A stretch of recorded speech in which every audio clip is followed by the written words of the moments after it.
Welcome to Pixel Pizza, Did she say pizza? your ultimate source for chiptunes, video game talk, and pepperoni.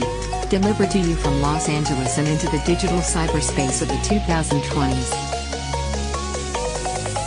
Pizza power! That's right, when super giant pizza. I want a large, thick crust with double cheese, ham, pepperoni.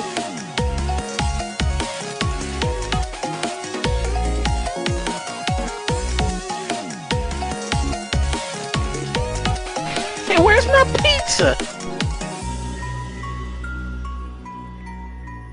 Pizza time. Welcome back to the Pixel Pizza Podcast, listeners. You just heard from our chiptune artist of this week, Ekia, and that track was called ST2. So, hope you like that one. Now we are headed over to our interview portion of the show. We have with us this week a games journalist, co-founder of the news site Big Boss Battle, and she is also a community manager for Toya Play Studio. This is Jupiter Hadley. How are you doing, Jupiter? Good, how are you? I'm doing great, thanks. So, Jupiter, when in your life did you know you wanted to work in games? My relationship with games wasn't so much that I knew I wanted to work in games. I played a lot of video games as a child. Minecraft was a big one for me. And I met a bunch of people who made video games while playing Minecraft, which I didn't know was a job. And so I was like, I want to make games, but it turns out you need to know like a lot of math to make games. I hate math. That was not going to be a place for me. So I decided instead of trying to make games and being frustrated, I wanted to highlight those who could make games and who were able to do so as their talent. So I was always interested in writing. I was always good at writing, and that became sort of my segment of the games industry. Totally, I can identify with that. If I cannot do the math part, Boo, and yeah, math. love highlighting the people who are talented enough to make that stuff happen. Hmm. Just felt like a better fit for me. And I guess I realized that around like 15, 16. I was like, wow, I've made a couple of little like prototype type games and game maker, nothing Mm, serious. And I was like, this isn't what I want to do. This is no. horrific. And so I was like, I wanna highlight some indies. I couldn't believe that game jams were a thing. Game jams is a big point at that point. They were starting to expand to more websites.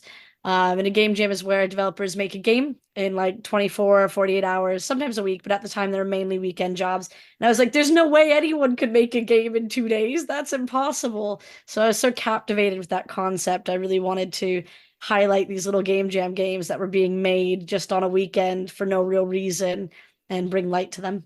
Totally. And I mean, yeah, you've done more like game jam coverage than anyone I've ever seen. It's so cool how you'll like make YouTube videos of just going through every single game in a game jam and checking it out. Because So usually those that's just sort of fade into obscurity. Yeah. That's kind of where I started. So I was so enamored by the fact that people were making games and game jams. I wanted to write about my favorites. But how do you know which ones are your favorites? Mm, And then the response to that from the group of people I hung out with was, well, there's voting systems and there's winners, and you can just write about the winners. And I was like, no, I want to write about my favorites, a bratty mm. teenager. And so I started recording all of the game jam games that I could discover what my favorites were, not necessarily the best of the game jam, but ones that I found to be interesting, unique, a great take on the theme. And then I wanted to start writing up the favorites that I had, which did take a lot of recording and a lot of covering them all, and going through them. Uh, yeah, it was very, very time consuming as I grew up and became like an adult with rent and responsibilities and Mm. cats and children. Couldn't spend as much time recording, wasn't quite feasible. But I still do like covering smaller indies when I can and like judging game jams. So that's a way for me to pick my favorites, I suppose. And that's been really fun to do as well. And when you're sort of going through everything in a game jam, It's so interesting, at least for me, to see how different people interpret the theme. Yes. And I'm curious, like, have there been any particular games that have surprised you with how they have used the theme in like a way you didn't expect? Of course. So there are so many different ways to interpret any theme. And the first thing you think of is normally what everyone else is thinking of. And Mm, like the third or fourth thing tends to be more unique to you and your experiences. But there's this developer, Andy Man 404. That's his website. You can Google him. hmm His brain just works differently than anyone else I've ever met. His game jam takes on themes are so bizarre, so far out there. And then you look at it and you go, no, yeah, that is the theme. No, yep, yep. I don't know how you got here, but that is the theme. You're right, correct. This is great. So he's one of the most unique take on the theme developers. When I was covering loads and loads of game jams, I was always super excited to see exactly what he came up with and exactly what's going on. And it's always interesting to see which developers are sort of newer to game jams, so they have the same mm, sort of format and how those differences are. So even if you interpret the theme the same way I do, our games will be completely different because of our own design perspective, how much time we could allocate to it, how juicy we can make the game, mm. etc. So that's quite interesting to see as well. How did you come to create your website, Big Boss Battle? So Big Boss Battle, I'm the co-founder of. I didn't create it. Oh, okay, Um, sorry. No, you're fine. A long time ago now, I was a games journalist, but I was in games journalism. There's not a lot of permanent staff roles, Mm, especially more so now. But before back then, a lot of people relied on freelance, which was fine. So I spent a lot of time growing a Twitter following, and then whenever I needed money, as you do as a human, I would tweet into Twitter going, I'm open for freelance work. Pay me to write about games. I know so many games. And someone from Big Boss Battle messaged me and said, Big Boss Battle will give you money to write about games. And I said, perfect. ah, Long story short, they didn't have money. They were a hobbyist website mm, for people to get them into games or get them into games journalism because you do need to build a portfolio before you can pitch, but no one will accept your pitches. So then you have to build your own website, but no one's going to give you free games to write on your own website. It's like a bit of a catch 22. yeah. Um, yeah, it's like a whole thing. So at the time, I joined B3 to help out with they needed content, and I was very happy about how many indies they were covering in a professional space and where they were going with that. It originally had three founders, one of which was a web dev, one's a board game specialist, he loves board games, and one who's passionate about video games. At some point, the web dev guy stepped back. He said, I don't want to be so into this anymore. And they were looking for someone else to step up and help with editing, scheduling, and general management. So I was like, I can help with general, yeah, I free time, sure, got it. You can have it. And from there, we have a program with a couple of local colleges in the United Kingdom where we team up with college students, and as a part of their projects during their school year, they get a game key for us. They get four talks. I give talks at their universities, and then they submit articles to start building their published portfolio. We've given keys off, and again, it's like a hobbyist website. So we've been able to provide keys from younger people who are just curious about the process of Mm, games journalism, working with an editor, what pictures you're allowed to use, that sort of thing. We're testing the waters with it possibly being a career. So we've done a lot of like good portfolio building there, and it's something I'm really proud of. Um, there's another website because I'm very busy mhm, called Indie Games Plus, and that's another website that I'm a founder of. So Indie Games Plus came from the ashes of indiegames.com. There was a person who wrote for indiegames.com, Joel, and when that website inevitably died, he got the whole backlog to that website and needed a web dev person, which we got, and someone to create new content. And he does all the editing and also creates content. And so that's also a website I'm heavily involved with. And I also run indiegamejams.com, which is a big calendar of all of the game jams mhm, that are on the internet. And that was more of I did that when I was very young with someone called Bunny Hero. And that was more of there was a website that did exactly that called Compo Hub, and they were selling, and I said, I will buy it. And they were like, you're a child, because I was 16 or 17 at the time. And I was like, no, I can do it. And they were like, no. So they sold on, and that website's gone now.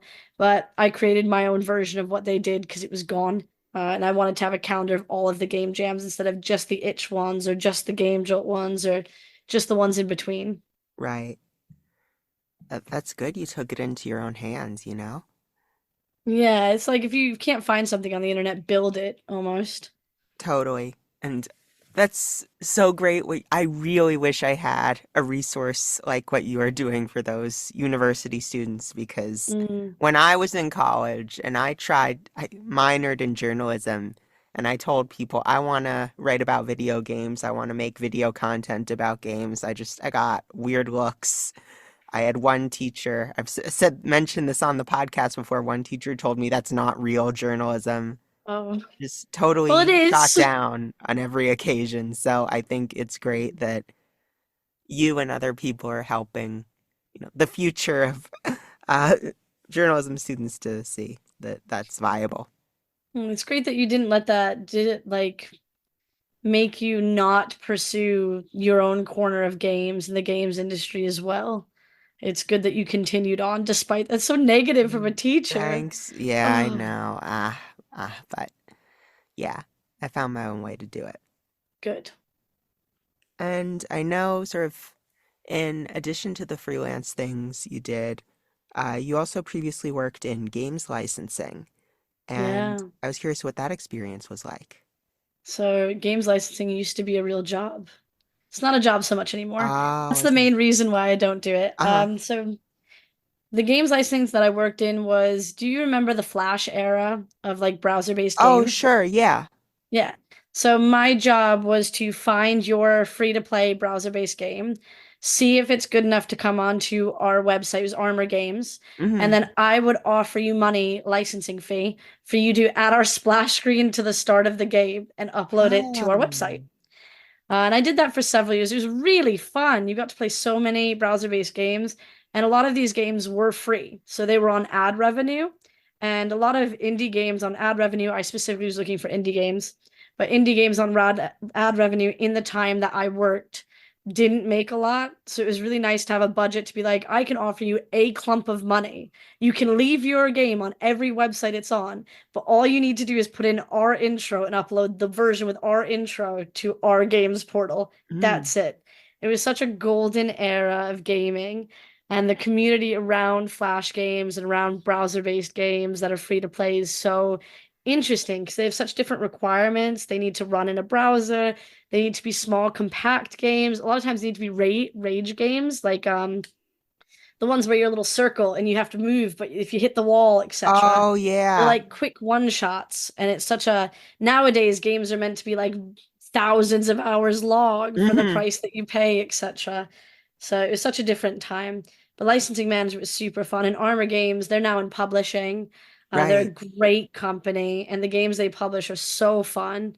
So it's interesting to see how they adapted from the sort of Flash era. They still have some browser-based games, mainly MMOs and stuff on Ruffle, which allows Flash to be playable on their browser-based website, but they do a lot of publishing nowadays. Oh, yeah. That flash time was so special. I remember when I was in middle school and high school, and uh, all my classmates would try and sneak in games during computer lab and in the library, and there was a whole thing where the school security like locked down Yeah. Armor Games in the different websites, and then Hmm. some of the students created like proxy websites that Well, Cool Math redirected to Games yes, is cool not math blocked in games. schools, Yeah. and it's not all math games, and Oh, know. it's not anymore. Oh no, Cool Math Games, their IP address being Cool Math Games meant that it could bypass a lot of system security. And they did have some math games Oh, and some educational games, yeah. but they also just had a lot of fun games. Like it was them bypassing so that Mhm. school kids could play. It's so clever. Yeah. So you also recently attended Gamescom. How was it this year? Gamescom is a beast of an event. We're seeing Mm, less and less gaming events in Europe, in England. I'm based in mm. England, so in England especially. But Gamescom is the biggest consumer-facing event that I attend each year. It was wonderful. It's a really intense event because it's super, super packed. Have you ever been? No, I've wanted to go. There's thousands and thousands of people. There's so many games. There's a huge indie area with a huge indie booth, and I judge the indie booth, the indie arena booth as well. So there were Mm, lots of people that I was excited to see their game in real life and see them. And there were lots of other indies in that area. And then for those who like more AAA games, there's like an entire I don't know, like 4 floors, I should say. So entire areas with a massive, massive, beautiful like booths with photo ops and merch, and it's really, really fun walking around. There was a Dune game recently, and so there was a oh. giant Dune worm that you could go and stand next to and stuff. And Monster Hunter Worlds had a booth with the monsters from Monster Hunter World, life size, just hanging out. Wow. So it's really breathtaking. It's definitely the heart of gaming is like what their motto has been, and it feels like the heart of gaming. It feels so intense, so much to see, never enough time, but so many cool things happening. And there was a good positive energy around the gaming industry there. I went to a lot of the trade areas and people were being quite positive despite the year, the layoffs, a lot of stuff that's Mm, happened. It's also the first year that's COVID's now officially over, which again, I know COVID's not mm. over. It's never going to be over, but it's the first year that events are back in full swing, that ticket Right. sales are back in full swing, and that a lot of the bigger games companies who said we can't showcase during COVID, that's irresponsible, which it is, they're back because they feel that that risk is no longer there. So it was great to see so many bigger and smaller titles out and about. That's great to hear. Yeah. I was so disappointed because the year I moved out to LA, I had a hookup that I was supposed to go to E3, but this was 2020 and Amazing. then it didn't happen and then E3 never came back. No. So as far as those large scale gaming events, I haven't really gotten to properly go to one yet. Mm. Hopefully you can go to one at some point. Yeah. Gamescom, not Gamescom, we just talked about Gamescom. GDC is in California. That's a Oh, little more developer focused, but they've got a good games floor as well. yes. Actually, yes, I have been to GDC. You have been Now to that you game mention it. events. Yes. That's a medium scale. I'd say medium Yeah. to large scale. Yeah, that was really cool. Definitely talking with a lot of the developers. Mm. The IGF booth is really cool. Like IGF games, the little independent, they're kind of Hmm. like Black Pillar games. Oh, That's always a fun area. They all have black pillars. I don't know why I said they're black pillar games. They all just have black pillars that they're displayed on. So okay. not quite the big. They don't do the big marketing booths that look intense at GDC, but it's still a pretty cool event. There's lots and lots of games there as well. Oh, definitely. I remember the whole Day of the Devs booth had so Yeah. many fascinating games. Day of the Dev's another great curator of indie games. They do a fantastic job of finding so many unique titles. And that does sort of lead me to my next question, which is we are sort of living in a golden age of indie games, I feel like, where, sadly, we're dealing with all these layoffs, and so many developers are now trying to forge their own path, and we're getting just a constant stream of indies from really talented people. And how do you think developers can, stand out in a time like this? Goodness. That's the $1 million question, isn't it? How do you stand out when there's 300 new games uploaded to Steam every day, when there's 100 on each app store?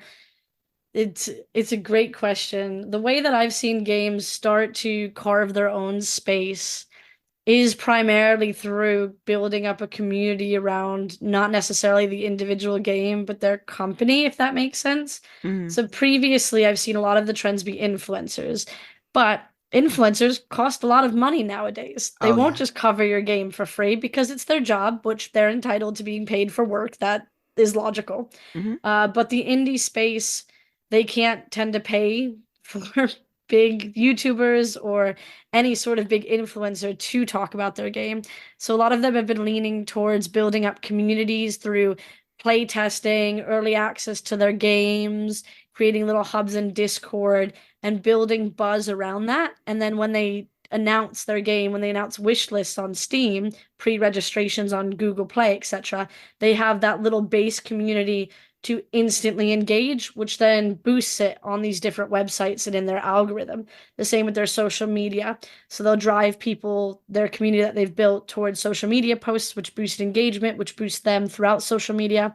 So I think we're going to find a lot of games that do well in the next coming years will be through having a pre-existing community or viral sense in nature. There is always that wild card viral factor where if a game Sure. instantly goes viral, it'll do well. But I think most games, it's going to be one of the two. So there's a lot to be said in taking the time to engage with a community and not just have your head down developing, which is a whole nother role to not just Oh, have your head sure. down working on it. So it's interesting to see how different developers, big and small, have started engaging in that and using these sort of platforms like Discord as we see the fall in Twitter and whatnot Oh, yeah. um, to help promote their game. That's a great way of looking at it. And I mean, you certainly have direct experience with, you know, managing and engaging with a community, with your other work with Toya. Yes. And Might be why I'm biased, but maybe I did want to ask. So, as a millennial, I don't really know anything about the whole world of Roblox. Can you explain it to me? firstly, I am also a millennial. Roblox, I didn't play Roblox before I worked in Roblox, so I should start there. Roblox is a multiverse. It's an online multiplayer platform where developers can make games, and these games already have servers connected to them where people from all over the world can join. That's what kind of makes the platform unique. All the games are multiplayer. And in the olden days of making games, you had to host servers for your friends to join. Like the early days Mm, of Minecraft, you have to have a computer physically for people to log into. That's gone. And that's sort of the big calling card, I suppose, to Roblox. mm, It's primarily popular with younger kids because they can go on and play with their friends, and a lot of the games are short and simple. But anyone can create a Roblox game. Everyone can put it on Roblox, upload it like through their systems, and have a running game that instantly has online multiplayer. Roblox does a lot of stuff on their platform to help you and also to guide you to make sure things are appropriate. They have a lot of moderation tools. And they're their own sort of ecosystem. Where I work in Roblox, so a huge, huge place where I work, this small place, is through IP games. So the company I work for takes popular IPs. We have Miraculous RP is the biggest one. mhm. We've done Netflix IPs. We've done lots of TV shows. And they create a game that matches that IP, builds up a community of people who are interested in that IP. And then those hyper fans help us create a game that fans would love, and then we publish them on Roblox, on the platform I was going to say, and then we continuously update them. So that's another thing. Roblox, a lot of stuff's expected to be a live product. Kids these days expect updates and new content every week. Mm. So that's a big part of Roblox. It is a live product. Things are constantly being updated. Games are sort of never ending almost in the way that they play because everything's sort of a self-contained world. So it's an interesting place. If you've not explored Roblox, you definitely should, even if it's just for the memes and the fact that like Sour Patch Kids made a roller coaster tycoon game or whatever. What? Yeah, there's loads of IPs who've made games. Not one of ours, but Sour Patch Kids, I Hmm. believe it was, made a roller coaster game and like there's little surprise, I don't remember what they're called now. There's little surprise minifigs that have a whole game in there. Squishmallows had a game. Like there's so Oh, many brands that have come to the platform and made bizarre and wonderful games for people to explore. So it's interesting to see like a brand that's a candy go, yeah, I need a Roblox game. I need a video game on the internet to promote my candy. And that's what they're going to. wow, I had no idea. I mean, I remember hearing about the Sonic one that they did, but Mhm. I didn't know as far all those different types of non-gaming brands getting involved. Tons. Actually, you could go shopping in Walmart in Roblox and you're American, so they will Yeah. mail you the stuff you buy in Roblox to your house. You can physically do What? your shop in Walmart Wow. and Roblox, and they will send you the items you buy from your shop, and you get to have them in game. Shh, that's a massive. This is like a whole nother world. Wow. The metaverse. Yeah, really. And as far as, yeah, certainly like creating a safe space for, since it is, a big market for kids and managing a community for that audience, that must be challenging. Yes, so Toya specifically has a younger demographic. Miraculous RP being our biggest title. That's based on the TV show Miraculous Ladybug and Cat Noir, Hmm. which has an age range of some adults, I'm not discounting the adults, but mainly 12-year-olds and younger. So it's like 8 to 12-year-olds is kind of the sweet spot of kids that want to play this game. And as such, we do a lot to make sure that it's a safe space not only for children but also for young girls. I know when I was a young girl on the internet, a safe space wasn't something it ittered to anyone. It was Yeah. just welcome to the internet. We have everything. That sort Hmm. of mantra. So we have a very dedicated mod team on our Discord. We do a lot of our stuff through Discord. We have a dedicated mod team. We have harsh rules. We ban stuff that's even slightly inappropriate. We make sure there are people that people can talk to. And we also do a lot to make sure that young girls are listened to. So in a lot of game spaces, it's very easy for especially women, young girls, to be talked over and not heard. And we spend a lot of time making sure that they are heard and that their opinions are valued in our playtesting. And we select some like groups of people to have special feedback on stuff, and we make sure that we listen to them. When I joined Toya, they did not have IPs. Mm. At the time, they weren't an IP based studio, and they were spending a lot of time creating games that also had like subtle but strong female leads. So they had this game called My Farm. All of the farmers are women because it's like Mm. less than 5% of the farmers in the world are women. It's like not a Really? job that women do, really. So, like exposure therapy, almost all of the farmers you interacted with just happened to be women, and they were doing normal farming stuff that anyone could do. And when we got the miraculous RP title, it was a perfect fit because Ladybug is this strong female lead, and she can save anyone. She can do anything. And it's such a positive role model for young girls to look up to and see, like, I can do anything. I can save the world. It's okay that I'm just like a ditzy girl who's a little bit in love with Cat Noir. It's fine. I can still be who I want to be miraculous, save the world, you know? Hmm. Yeah.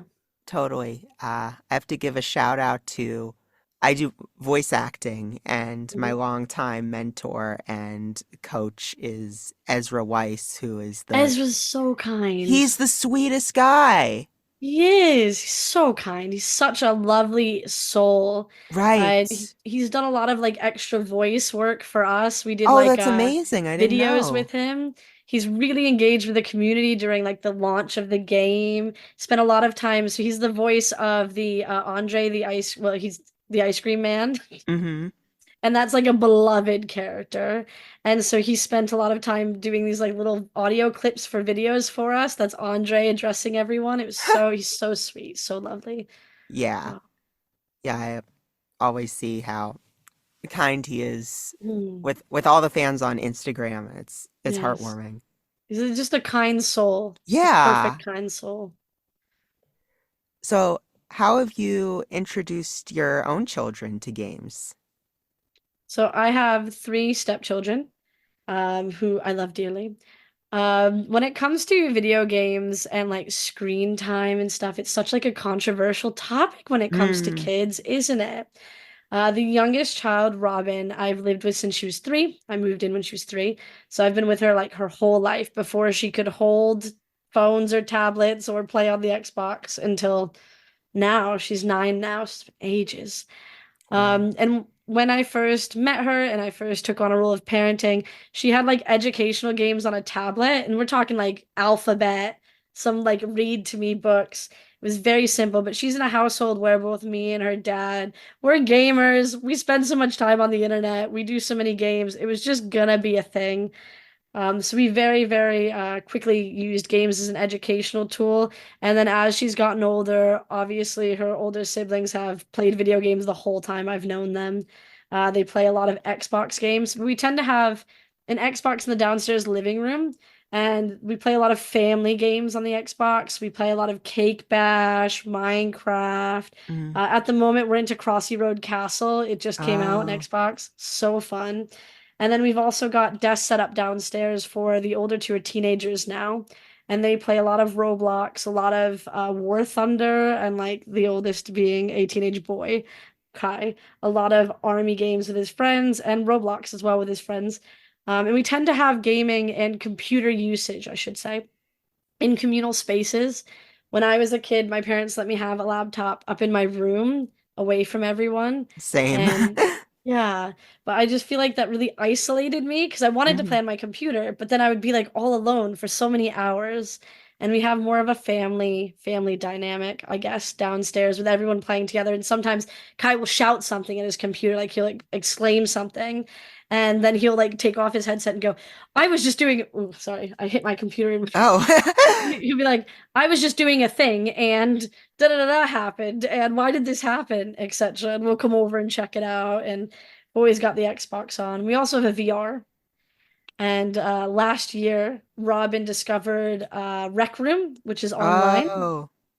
And that's unmoderated. That's an unmoderated online space. So there was so much like you don't talk about the school you go to. If someone Mm. makes you uncomfortable, you leave the room. This feels so, so scary. And then the first couple of times she used Rec Room, she does it in the kitchen downstairs 'cause that's the biggest empty space. Me and Dan, her dad, would sit in the doorway and we'd listen Mm. just to hear what people were saying and what the responses were to like make sure she was making good decisions in what Yeah. she was saying. And that was really interesting. At one point, someone was repeatedly asking her her age, probably because she's a little too little to be on Rec Room. Right. And she kept going, "I'm not telling you my age. That's personal information. I'm uncomfortable." And then she has a friend called Mango. His username is Mango. She's like, "Mango, can we go to a different lobby? I want to go to a different lobby." And I was like, "This is fine. She can be online now." This is totally how she should be looking at the internet at her age. It's No. scary though, the internet. It sounds so terrifying when I see it from that perspective. Yeah, when you're watching your child suddenly have access to the world, you're like, "Oh no." Right. Oh, it's really bizarre. It's really bizarre. But it's great that she's interacting with other kids, with kids that are slightly older than her, with kids that are Hmm. younger than her. And it's great that she's playing games. And with the VR, it's great that she's moving, if that makes Yeah, sense. So a lot of the video games on VR are a lot of movement, a lot of moving around. So that feels a lot better than like sitting on your phone for hours playing Roblox, for example. So definitely. And it's cool that you're able to make it part of like a conversation. Like, yeah. games are something that can bring you guys together. Hmm. And we do a lot of game nights and a lot of playing together, and we have Minecraft worlds, and we've got multiplayer games that we're working to get to certain levels of. Spelunky 2 is a big one. We've just passed the lava levels, which I know if you play Spelunky a lot, it's not a big achievement. But imagine it with a 9-year-old who just wants to die all the time in Spelunky. She just wants to be a ghost so that she can Mm, freeze stuff with her little ghost ray. It's like, no, we need you. yeah. I mean, that is a hard game. It's a really hard game. It's a really Yeah. hard game. Yeah. And have you discovered recently any indie games that you're just addicted to? Oh, goodness. I should have prepped for this question. Have I found any indie games? I'm playing a lot of, let me read off the names so I get it correct. Sure. I'm playing a lot of Micah and the Witch's Mountain at the moment. It's this Mm. really stunning, kind of looks like Studio Ghibli. I've never seen Studio Ghibli. Kind of I looks like a actually. studio. Maybe I will now. It has that art style, and you're like a little witch, and you're a little kid, and you're sassy and full of attitude, and you've been pushed off a mountain, And you have to earn your broom back, like earn a broom that can get you back up the mountain so that you can be a witch and go to witch school. That's your goal. Mm. And to do that, you're delivering packages and using wind tunnels and getting progressively better brooms. And you're also just helping the town. There's so many fun characters and fun things to do. You can fish by taking a fish bowl, dragging it through the water, and then dragging it over a fish, and a fish gets caught in your fish bowl. And that's fishing, which is just Wow. fantastic. The best fishing mechanic. So that's been really fun. I've spent a lot of time in that, finding all of the little totems and trying to get the kites and do all the little side quests that aren't in the day-to-day stretch of what it wants you to do. Yeah, I'll definitely check that one out. Mm, you should. Studio Ghibli recommendations, I would say. Uh, Spirited Away is probably I've like, heard. I've heard that that's the number one that I should yeah, watch. absolutely. Maybe I will. If you play Witch's Mountain, Miko's Okay, Mountain, yeah. deal, If deal. you play it, then I will watch the movie. All right, Mike. Witch's Mountain, got it. Amazing. And another thing that you do is you are a community ambassador for Pokemon Go. Oh my And goodness. I was wondering, like, what's the scene like right now? Pokemon Go, people think that it's dead. That's their response. They're like, oh, I didn't know people still played that. We do. A lot of us do. The Pokemon Go Ambassador program launched maybe a year, maybe 2 years ago. They made a companion app called Campfire. They made a companion app called Campfire. That's Mhm. the sentence. And Campfire is a way to sort of find people in real life to play with and to defeat raids with, to do elite raids, to PvP, etc. Mm. And so through the Campfire program, Niantic has selected ambassadors to run official events, and they send us merch and stuff. It's pretty cool. So I got accepted as an official ambassador. And so I run a group. We've got about 60 people, sometimes 70 for raid hours, which is every Mm. Wednesday. So we did one yesterday in our town. And then we also do lots of weekend events. So I see loads of people playing Pokemon. I went to Madrid for Go Fest. That place was packed with Wow. Pokemon players. It's so fun. And Pokemon's a very community-based game. Again, they have a big Hmm. community and they cater to that. And so playing together is a must. They've just released Dynamax raids, which are pretty interesting. You can only raid against Dynamax with Dynamax Pokemon. So you have to do some tasks to unlock those. The first set of 1-star raids you could solo, but the second set of raids that they've just released are 3-star, and they do almost require a second person. So it's Mm. another level of needing meetups, and they're not remote, so you have to go to that point to battle them. So it's been interesting to see more people coming out for that, especially as they're a new type of Pokemon, so they wouldn't have collected it or anything like that. So the scene's good. I mean, there's always people on the internet complaining about Pokemon, complaining about price increases on passes or whatever. But I Sure. think that's just with a long-standing IP that's always happening. There's so many people that meet up, and we have managed to do a lot for our local community through the Niantic Ambassador Program. So yesterday was Raid Hour. Every month we do a specific Raid Hour. It happened to be yesterday, where we will give you in-game items provided by Niantic for each of the food bank donations that you donate to our local food pantry. Wow. So we collect all of those and then we bring them down today. So I brought them down this morning, the day after in the morning, and we drop them off at 9 a.m. before the food bank opens to the public. The area that I live in England is just outside of London, and our food bank sees 2,000 families a week that rely on that food. So Mm. being able to give back to the community and also like encourage others through getting in-game items is really, really lovely. And we do a lot of stuff like that. We've got a litter pick at the weekend to clean up an area that a couple of people have said there are children walking to school here in this area and it's really quite a mess. Could we arrange a litter Mm. pick? So we've got some prizes from Niantic to give out for the coolest litter found and the most litter collected and stuff. And so it's just really good. It's a really wholesome game and community. And it's been fantastic to have Niantic's support to grow the people I play with and to give back to my local area. That's fantastic. I had no idea. It's so great you're able to use it as a way to do good. Yeah, it's been really fantastic. And when we join the ambassador program, you get sort of a lifeline to Niantic. And when we explained like we want to do these community things for our greater community, not just for our Pokemon community. They were so for it, and they ran an event earlier in the year on Earth Day where they Mhm. actually boosted the trash Pokemon, rubbish. They boosted Trubbish's shiny rates for an hour and encouraged everyone to litter pick in their area while they caught that Pokemon for the hour, which was a fantastic thing to see them doing in game. And since then, they've really, really supported all sorts of giving back to your community and whatnot. So. That's so great.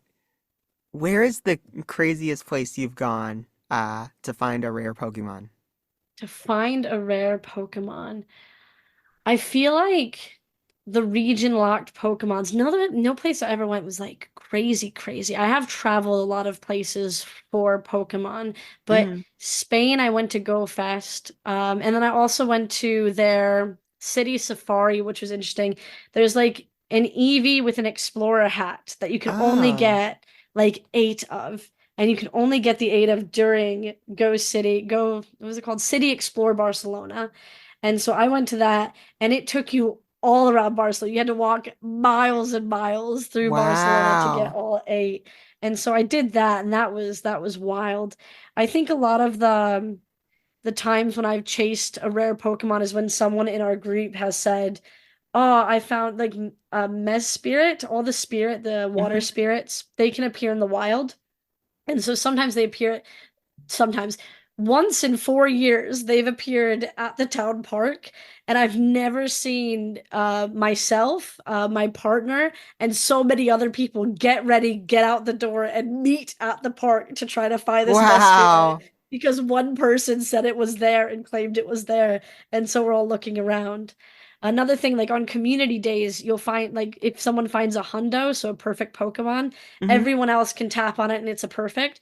So you'll just hear someone shout from the town, Hundo! And it's just everyone's going. We're going to the voice. We don't even know where it is.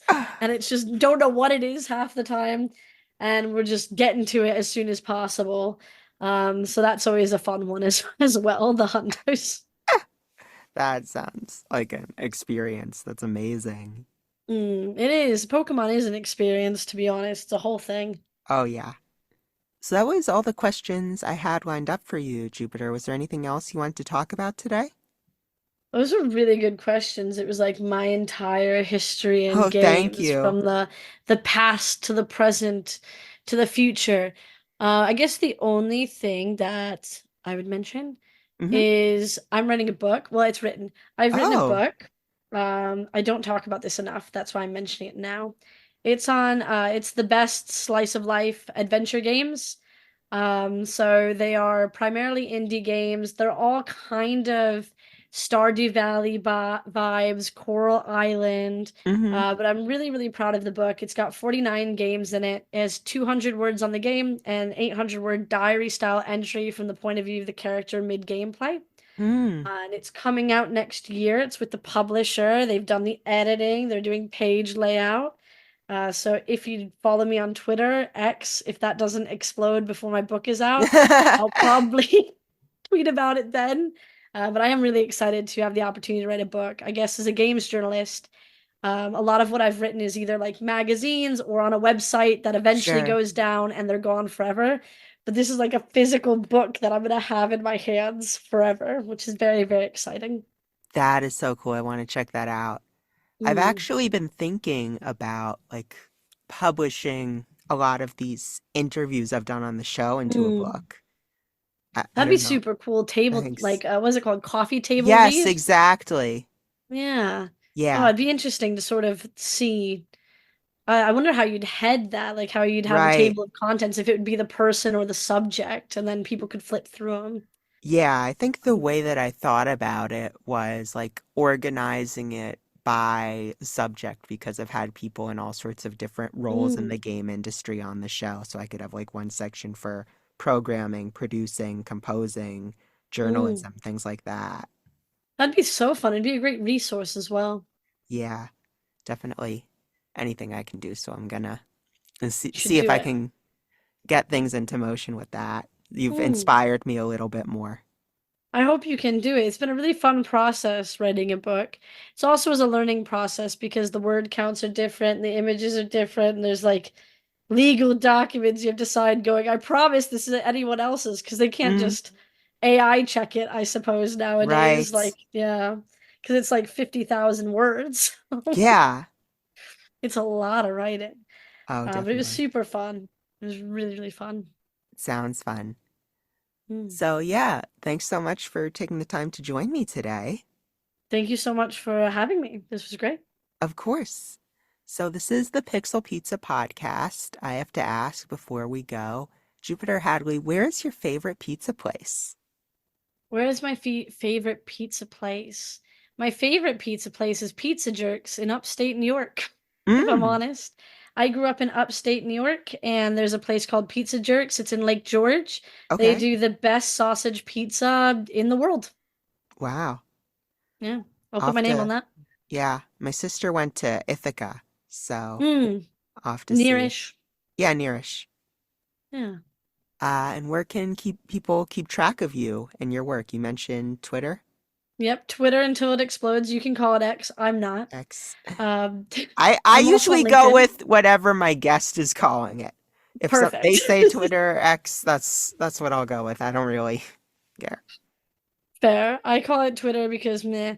I don't like X, but I'm still on Twitter. I'm on Blue Sky. If people go over to that, and I'm also on Mm, LinkedIn if all else fails, the yeah. professional business network. Yeah. So thank you so much again for joining me. And now we are headed off. We're going to hear one more track from our chiptune artist this week, Ekia. And that track is called Aha M. So enjoy that. We'll see you next week with another Pixel Pizza. Have a good one.